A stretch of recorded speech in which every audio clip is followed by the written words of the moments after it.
Алмазбек Шаршенович, здравствуйте. И я предлагаю сразу начать наше интервью с вами с вопроса, который сегодня наиболее актуален. На прошлой неделе распалась коалиция большинства в парламенте. Сейчас идет формирование новой коалиции, затем будет создано новое правительство. В своем недавнем указе вы при формировании коалиции предложили депутатам отказаться от привычного для них дележа министерств, ведомств, каких-то мелких должностей. Скажите, пожалуйста, для чего это сделано и удастся ли депутатам выполнить вот это условие? Знаете, еще когда формировалась первая коалиция, и еще тогда, когда вот такую схему предложил Бабанов, Умирбек Токтогулович, и поддержал Ахмат Келдибеков, я еще тогда сказал, что это приведет к коррупции. Потому что, к сожалению, некоторые депутаты восприняли такую возможность, как возможность заработать, открыто скажу. На определенные должности некоторые фракции объявляют тендеры. И чтобы остановить эту тенденцию, потому что эта тенденция в итоге она угрожает будущему парламентаризму в Кыргызстане. Депутаты должны понимать, что работа депутата не в том, чтобы устраивать тендеры вокруг той или иной должности, проталкивать туда каких-то людей за какие-то обещания или вознаграждения. Работа депутата — это законотворческая деятельность. Поэтому в соответствии с Конституцией я и предложил, чтобы будущая коалиция ограничилась только составом правительства. А какое правительство в итоге должно получиться? Конечно, я хотел бы, чтобы в этом правительстве были люди, которым можно доверять. Не думать о том, что тот или иной министр или другие руководители будут воровать. К сожалению, вот за последние 2 месяца открыто еще 2 уголовных дела на бывших министров. Это на министра сельского хозяйства, на председателя Госстроя. Это говорит о том, что у нас продолжает главной бедой оставаться коррупция в высших органах власти. Главный критерий для меня, конечно, все-таки, чтобы правительство было честным, работало честно. Скажите, пожалуйста, вот еще такой вопрос. Если сейчас при формировании коалиции в ЖК что-то пойдет не так, не удастся им, и, скажем, приведет ли это к распуску парламента? И что самое опасное, чего очень опасаются граждане страны весной, это каких-то митингов, беспорядков, еще чего-то. Может ли вот эта ситуация с коалицией стать катализатором такой ситуации? Или что-то другое? Вы знаете, катализатором беспорядков массовых, я имею в виду, таких как в 2005 году или в 2010 году, конечно же, катализатором не станет. Потому что для того, чтобы были такие события, как в 2005 году у нас, как в 2010 году, или как на Украине в начале этого года, должны быть причины. И причины мы видим везде одинаково. Это коррупция, это семейное клановое правление и неверие в честность власти, в то, что выборы пройдут честно или будет честная смена власти. В Кыргызстане, например, это было одной из основных причин. И в 2005, и в 2010 году. Таких сегодня причин нет. И таких причин, пока я президент, не будет.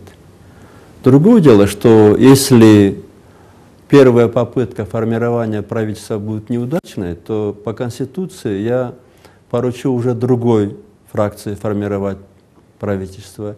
Если и у второй фракции не получится, то тогда должны попробовать сами фракции собраться, 5 фракций, и попробовать сами сформировать правительство. Если и эта попытка будет тщетна, тогда мы по Конституции должны объявлять досрочные выборы. Я думаю, до этого не дойдет.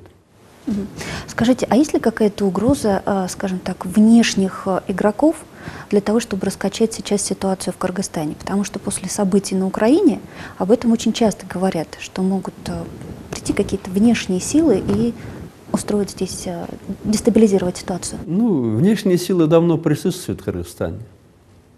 И, к сожалению, я наблюдаю сегодня, как смотрю, что некоторым НПО все равно, как зарабатывать деньги, чей заказ выполнять, какую работу делать. Мы же видим, что некоторые заказы, некоторые мероприятия, которые проводятся некоторым НПО, они явно делаются с целью раскачать ситуацию в Кыргызстане. Но вы знаете, и не это самое страшное. Самое опасное то, что в Кыргызстане есть политики, которые буквально готовы на все. А некоторые на революциях в Кыргызстане привыкли делать деньги. Я не буду называть фамилии, прям стервятники такие, что вот где-то люди погибают, а этот человек за это зарабатывает, строит там двух-трехэтажные дома. Поэтому вот это страшно в Кыргызстане. Главная опасность исходит вот из таких грязных некоторых политиков внутри Кыргызстана, не от внешних каких-то сил. Хотя и есть силы, которые заинтересованы в дестабилизации в Кыргызстане, потому что потом эту дестабилизацию можно будет, управляемый хаос, распространить на Центральную Азию, больше того, даже на соседнюю область Китайской Народной Республики. Вопрос, который я не могу на самом деле не задать. Кыргызстан признал итоги референдума по присоединению Крыма к России. Ведь создан очень серьезный прецедент. Такие же поступки Россия может совершать в отношении других, независимых сейчас стран. Вот как вы думаете, что ждет нас в связи не с тем, что Крым присоединился, а в связи с тем, что Кыргызстан признал и одобрил этот поступок? В заявлении МИДа просто признается факт того, что референдум был. И подавляющее число граждан Крыма приняли в нем участие. Это факт. Референдум был? Был. Подавляющее число граждан Крыма были на референдуме? Были. Но перед этим было заявление нашего МИДа про президента Януковича, что Янукович потерял доверие народа, убежал из страны, и фактически он уже не президент. То есть МИД Кыргызстана просто называет вещи своими именами. Но МИД Кыргызстана не сказал, что вот одобряет такой путь или что-то такое. Такого законность или незаконность, оценку мы не давали. В том же заявлении МИДа написано, что Кыргызстан хотел бы, чтобы все вопросы решались путем переговоров и в рамках международных всех соглашений, в рамках международного законодательства. Де-факто сегодня другая власть на Украине, и мы желаем этой власти, чтобы она справилась с ситуацией. И при этом мы желали, чтобы новая власть на Украине особое внимание обратила именно на этнические проблемы. А там получилось так, что в первую очередь начали того, что стали отменять закон про языках и так далее, и так далее. И главная беда любых революций в том, что как пена, бывает, что выходит наружу, вот и у нас то же самое было, как пена это выползают националисты, которые якобы за страну, но они приносят больше всего вреда именно своей нации, своему народу. Это и на Украине мы видим, и это мы видели у нас в 2010 году. Национализм и сепаратизм. Спасибо. Еще один вопрос. Когда мы встречались с вами 3 года назад, вы неоднократно и очень уверенно говорили, что в 2014 году американской базы в аэропорту Манас уже не будет, она уйдет. Сейчас мы видим, что база действительно сворачивает свою деятельность и уходит из Манаса. Но, как говорится, святое место пусто не бывает.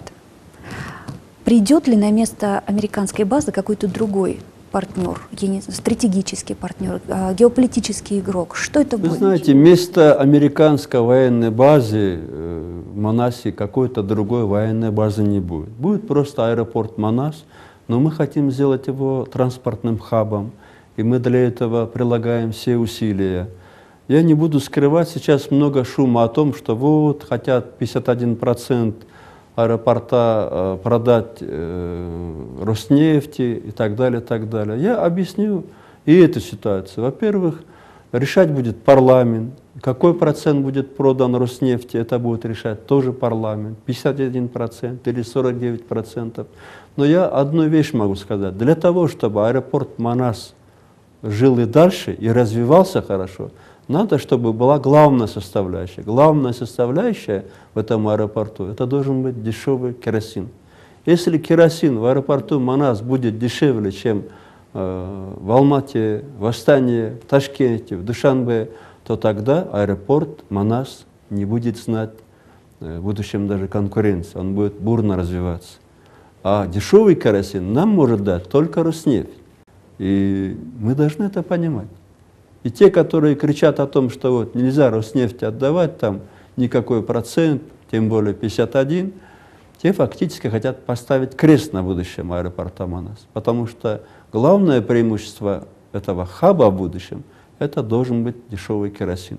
Не секрет, что сегодня даже некоторые авиалинии из соседних стран, например, я знаю, летают через Бишкек, чтобы заправиться в Бишкеке. Очень много говорилось о том, что уход американской базы очень сильно отразится на республиканском бюджете, отчисления от пребывания здесь базы. Скажите, пожалуйста, состояние бюджета сейчас, бюджет справится с нагрузкой, возложенной на него, бюджет этого года? Ведь, по сути, непонятна ситуация с еще одним очень крупным предприятием, которое сильно влияет на республиканский бюджет, с Кумтором. Справится ли бюджет со своей задачей? Справится, поверьте мне, справится, потому что все решения, которые принимаются, они пересчитываются по много раз. Это было глубоко продуманное, просчитанное решение, и все риски там подстрахованы многократно. Вот потеря в бюджете, там ежегодно получал бюджет 60 миллионов долларов, это все продумано, просчитано. Что касается Кумтора, да, Кумтор, конечно же, это у нас такая болевая точка, на которую, как на точку дестабилизации, ставит и оппозиция. Но и там есть определенные подвижки.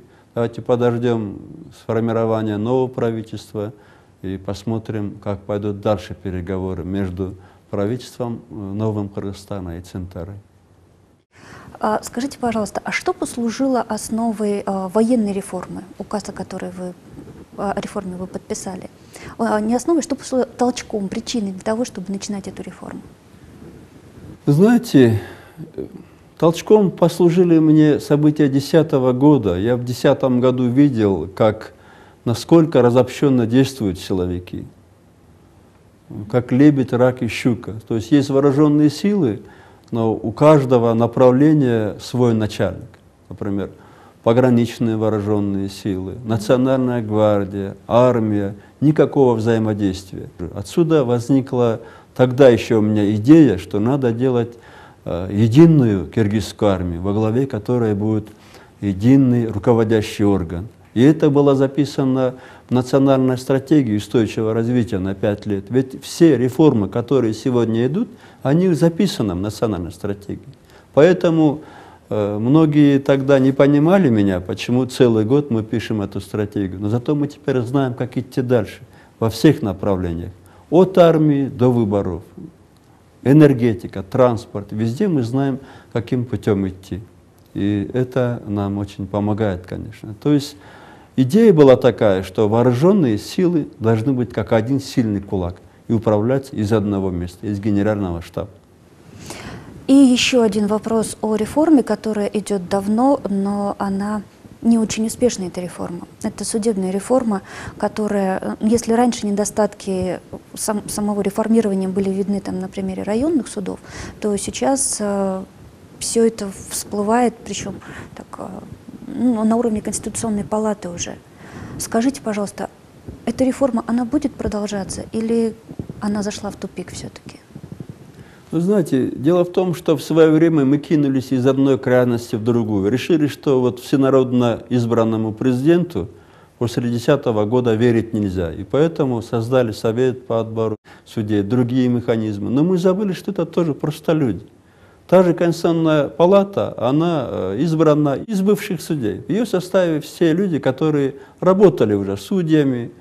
На сегодня их 9 человек, должно быть 11. 9 человек, которые даже не всенародно избраны. Но прошли отбор там в Совете по отбору судей, у президента, в парламенте. В то же время, конечно, есть определенная тревога, потому что вот после вот этого спорного решения Конституционной палаты, фактически антикоррупционная служба, она становится беззубой. Ей отныне нельзя расследовать коррупционные дела в отношении депутатов, министров и чиновников высокого ранга. Это сильнейший удар по борьбе с коррупцией, но это решение Конституционной палаты, оно обжалованию не подлежит, и мы должны его выполнять, и мы его выполним. Мы сейчас смотрим, думаем про будущее антикоррупционной службы, будем искать все равно пути, как бороться с коррупцией. Но пугает другое, что эти 9 человек, какое они еще решение могут принять.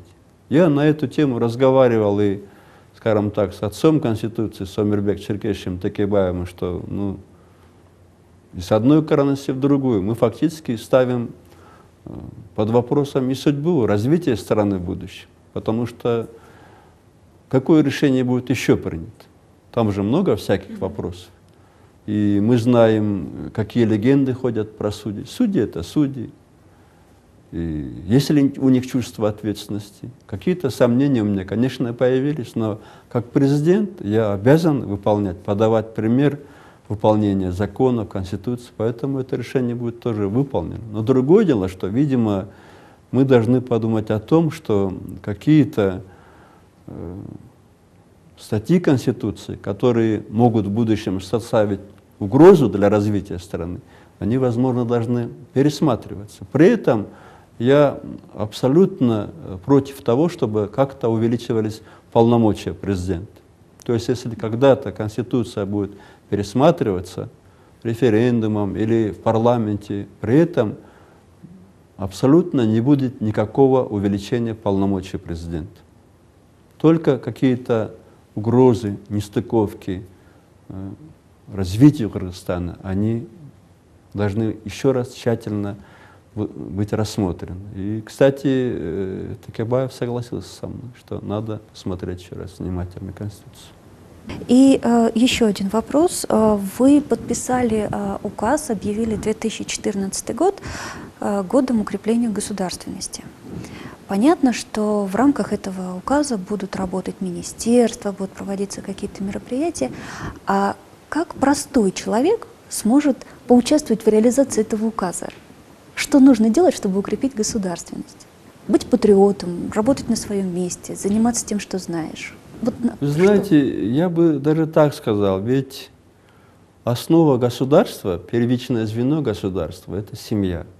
Надо начинать с укрепления семьи, чтобы каждая семья в первую очередь жили мирно, понимали друг друга, относились с пониманием друг к другу и пытались как-то улучшить свою жизнь. Хотя бы, например, едешь иногда по Кыргызстану, видишь, что некоторые дома даже давно не белили. Я как-то был в Атбаши, был дома у человека, у которого 1000, наверное, баранов есть как минимум, а дом даже не беленый. То есть надо все-таки, чтобы укрепляли семью и благосостояние семьи. И не копили там чисто непонятно для чего, и не пропивали там на тоях и других гулянках, а чтобы это шло на благо укрепления семьи и на будущее детей, чтобы учили детей профессиям, учили детей реальным каким-то там вещам, учили детей трудиться, чтобы человек, если хочет укрепить страну, ты подмети вокруг своего дома, потом, если что, помоги убраться на своей улице, или хотя бы не сори на своей улице, в своем квартале, в своем городе. Если хочешь укрепить государство, надо стараться жить просто по совести, не воровать и не давать взятки, быть честным, не лгать, не распространять различную клевету, слухи и так далее. Укрепить государство можно хотя бы с того, чтобы укрепить семью, начать с этого. Спасибо. Спасибо вам огромное за интервью. Если позволите, еще один последний вопрос. Совсем скоро 4 года, 7 апреля. За это время вы изменили как-то свое отношение к этой дате? И вот сейчас, спустя время, как вы оцениваете тот день? Ну, для меня этот день — это всегда трагедия, конечно. Все эти годы, 7 апреля я еду на могилы погибших ребят, молюсь за них. Это трагедия, и мы должны сделать из этого урок. Как президент я хочу сказать, что при мне никогда президент не даст повода, чтобы у людей появилось такое чувство. Идти даже на смерть, но чтобы сменить власть. И я постараюсь сделать все для того, чтобы и другие ветви власти не давали такого повода, чтобы власть была в Кыргызстане все-таки честной и справедливой. Это главный урок. И мы же видим, что на той же Украине эти события буквально повторилось. Даже число жертв похоже. Но Бог нас миловал в 2010 году. Мы сохранили целостность страны. Хотя у нас была, вы знаете, беда на юге Кыргызстана. Это тоже благодаря этим горе-патриотам, ультранационалистам и сепаратистам. И, конечно же, для меня это всегда дата, это моя личная боль. Мне очень жалко погибших ребят, очень жалко. И мы должны, в том числе и я как президент, должен делать все для того, чтобы больше в Кыргызстане такое никогда не повторилось. Никогда. Спасибо. Спасибо огромное за интервью, спасибо за ваши ответы.